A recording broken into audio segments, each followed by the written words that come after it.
estamos compartiendo la mañana de Puntal AM en este lunes de cielo cubierto en Río Cuarto. El viernes, lo decíamos, nos sorprendimos, nos acongojamos con la noticia de la muerte del subsecretario de Transporte de la Municipalidad de Río Cuarto, el querido Julio Jaule. Murió después de haber estado unos días internado en estado de gravedad por el síndrome de Guillain-Barré. Cuando lo comentamos con Paula al tema, dijimos que nos íbamos a ocupar esta semana justamente de averiguar qué es el síndrome, de qué trata, de dónde proviene, qué se conoce al respecto. Por eso nuestro invitado de hoy, ¿no? Le damos la bienvenida a Rodrigo Salas. ¿Cómo estás? Bienvenido. Hola. ¿Qué tal? Buen día. Sí, ¿Cómo estás? jefe. Muchas gracias ¿Qué tal, nuevamente Doc? por la Buen día. invitación. ¿Cómo están? Bueno, sí, el síndrome de Guillain-Barré es una enfermedad, la verdad que no es poco frecuente, por suerte. Se dan pocos casos por cada 100.000 de habitantes, se da entre 1 a 4 casos, por lo cual es muy poco frecuente esta enfermedad. Lo que sí, y ahora voy a hablar con terminología médica, que es bastante rara, después lo vamos a explicar, Bien. es una poliradiculoneuropatía cuya etiología es desconocida, o sea, no hay un causal fijo de esta enfermedad, sino hay varios sospechas de qué lo podría generar, que afecta a todas las edades, desde niños a adultos. Tiene un pico que se da entre los 50 y los 70 años y, como lo dice, es una poliradiculoneuropatía desmielinizante, va rompiendo todas las vainas de mielina de los nervios, inflamatorio aguda, cuya etiología, cuya causa que genera todo esto o el mecanismo de acción es autoinmune, es inmunitario. Nuestro cuerpo empieza a reaccionar destruyendo las vainas de mielina, pero tiene un periodo corto de latencia, que es generalmente un mes. O sea, desde que empieza la enfermedad hasta un mes, y un periodo de estabilización que se da entre los primeros 15 días, 15 días, donde se estabiliza el cuadro. Claro. Que puede ir desde algo muy grave hasta algo muy leve. Lo que siempre se sabe de estas patologías es que las primeras, generalmente semanas, antes que se produzca, entre las primeras 2 a 4 semanas, suele haber un cuadro catarral respiratorio o un cuadro gastrointestinal, previo a que se produzca el síndrome. Se lo asoció a diferentes virus, como son Epstein-Barr, citomegalovirus, a bacterias como son Clamidia, Mycoplasma, Campylobacter. Al comienzo muy temprano de la enfermedad de VIH también se le asoció esta patología, y a otras enfermedades mucho más agresivas como son los linfomas de Hodgkin y otras patologías oncológicas y autoinmunes como son el lupus, pero la etiología real, cierta de quién lo genera, no se sabe, no es un único factor, digamos. ¿Pero hay un componente genético? ¿Hay una predisposición? No es hereditaria, ni genético tampoco, no.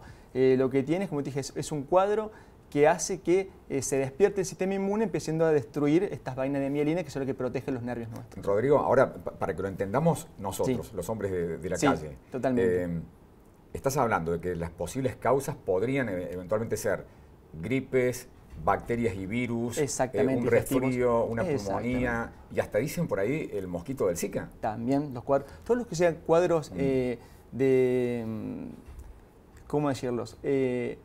No epidemiológicos, pero desde el punto de vista de como fue la época de la gripe A, Claro. de esas pandemias, en todo lo que esas pandemias pueden desencadenar también que se despierte esta patología. O sea, todos los cuadros infectológicos pueden desencadenar este cuadro, pero van, como te dije recién, al ser desconocida el factor inicial, siempre lo que se sabe es que hay un cuadro primario que dura entre 2 a 4 semanas, que puede ser catarral respiratorio o digestivo. Y después de ahí, a las 2 semanas, empiezan la sintomatología, que es la más común. O sea, hay diferentes, dentro del Guillain-Barré hay diferentes formas de presentación, pero la más común es una debilidad generalizada muscular que es ascendente, empieza por las piernas en forma simétrica y empieza a sentir debilidad en todo tu cuerpo, hasta los miembros superiores, y las formas más graves afecta el centro respiratorio y los nervios vulvares. Entumecimiento, decían hormigueo por ahí de Hormigueo, pies y de manos, ¿no? Como exactamente. primeros síntomas. Como Pero los primeros además esto síntomas. fue rapidísimo, porque a Julio Jaule se lo diagnosticaron en principio el miércoles de la semana pasada, y falleció el viernes, Sí. ¿no? Generalmente, cuando uno tiene la sospecha diagnóstica de la enfermedad, el diagnóstico lo haces con las clínicas. Tiene tres eslabones. Uno es la clínica, el segundo es hacer una punción lumbar, donde uno ve que las proteínas suelen estar más elevadas de lo que debería ser en relación a la cantidad de células que uno tiene en ese líquido. Y el tercer eslabón es la electromiografía, que es ponerle los músculos y ver cómo reaccionan ante ciertos estímulos, donde muestra que el lentecimiento o la respuesta no es la normal. Pero hay ciertos factores de riesgo que tienen que ver con la mortalidad. La mortalidad, por suerte, no es alta, se da entre un 2 a un 8%, más por suerte, pero hay ciertos factores de riesgo y uno de ellos es la rápida progresión de la enfermedad. Cuando en menos de 7 días un paciente que estaba completamente sano termina tetrapléjico y en respirador, te hablo de una muy mala progresión de la enfermedad y una altísima chance de fallecer. Otras son que tengan antecedentes cardiorrespiratorios previos. Otra es que la electromiografía muestre más del 80% de la destrucción de la conducción muscular de nuestro cuerpo. Otro factor de riesgo es, como dije, la edad, más de 60 años. Otro no menos importante es toda la condición clínica previa del paciente al diagnóstico.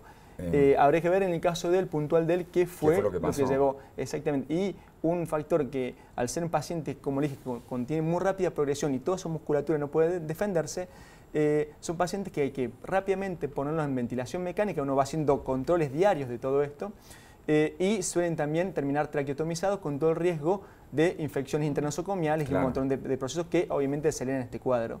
El problema de Guillain-Barré que es solamente un 10 a un 25% de los primeros 20 días terminan en respirador y traqueotomizados, por lo cual de cada 10 personas, 2 van a llegar a ese punto, por suerte. Pero el problema está en que el 50%, o sea, 5 de cada 10, van a alterar el sistema autónomo. El sistema autónomo, para que se entienda, nosotros tenemos dos sistemas que son el simpático y el parasimpático, que controlan todas nuestras funciones que van de la función cardiovascular, respiratoria, digestiva, el hecho de orinar, se controla por esos dos sistemas. 5 de cada 10 pacientes lo afectan y cuando lo afectan pueden generar arritmias cardíacas, que son arritmias desde una taquicardia banal hasta arritmias graves y letales como son las arritmias ventriculares, alteraciones de la presión arterial, de golpes en crisis hipertensivas muy elevadas, que pacientes que tengan problemas cardíacos previos le pueden generar daños cardíacos y llevar a la paracardíaca, hasta asistolia, llevarlo al paciente a un paro cardíaco inexplicable. ¿No sabes qué pasó? El paciente rápidamente se para porque se afecta este sistema autónomo. También lo constipa, no puede orinar, le trae trastornos en la fonación, en la deglución. Exactamente. Vos pensás que vos estás consciente, o sea, vos estás lúcido, pero vos no podés, todos tus músculos no funcionan ninguno. Claro. O sea, a ver, Rodrigo, a ver si entiendo bien. Decime. El sistema inmunológico del cuerpo ataca increíblemente al sistema nervioso. A las vainas de mielina que son lo que recubren los nervios. Con lo cual, la cabeza por ahí piensa una cosa, pero el cuerpo no responde. Exacto, vos estás totalmente lúcido. Rara vez afecta la sensibilidad del cuerpo. Vos estás consciente, pero de golpe no puedes ni levantar la mano, no puedes levantar un brazo, no puedes mover las piernas, no puedes pararte, no puedes deambular. Y hasta el punto de no poder respirar, ni tragar de tu propia saliva. ¿Cuánto tiempo puede permanecer ese síntoma antes de que se agrave? Generalmente se da, como te dije recién, depende de la agresión del proceso. Porque lo de Julio fue rapidísimo. Y como decía, uno de los principales factores de mal pronóstico es cuando en menos de una semana, que fue lo que pasó con él, porque fue muy rápido, afecta todo el sistema de él. O sea, no solamente la parte respiratoria, sino la parte del sistema nervioso periférico, el sistema nervioso autónomo. O sea, todo lo que te genera de forma muy rápidamente progresiva te habla de que la probabilidad de que el paciente responda favorablemente es muy baja. Pero por suerte, como decía recién, es muy pocos casos. Estamos hablando de una mortalidad del 2 al 8%, o sea, es muy baja en relación al total. Claro, lamentablemente, bueno, Julio entró dentro de ese porcentaje. Exactamente. Me contaba la esposa el día anterior, justamente a que falleciera, que él se levanta el martes de la semana anterior, se levanta con las manos entumecidas y los pies con hormigueo.